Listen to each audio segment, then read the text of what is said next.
aka yarmini beraman deyapti. Bu falakat. 170 so'm aka. Tosh kelgan.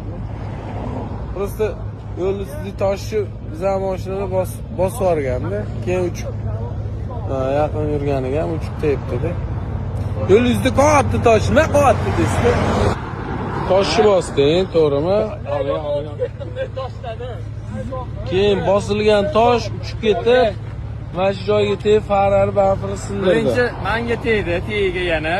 Qars etib o'tib ketdim, keyin bu urmadi, bosib o'tib ketdi. Ishqilib orqadagi mashinaga tegmadi mana omizda. Tosh aybdormi, sho'pir aybdormi, yo'l aybdormi? Qadarda bu nima qilamiz endi? Tosh chiqyapti, bosilyapti. Komment yozsa qoidan zo'r bo'ladiganlar hojam.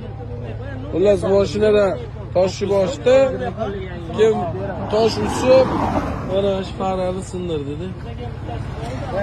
Nima qilish kerak bu vaziyatda? Yo, bo'ldi mana o'g'lim yozib oldi.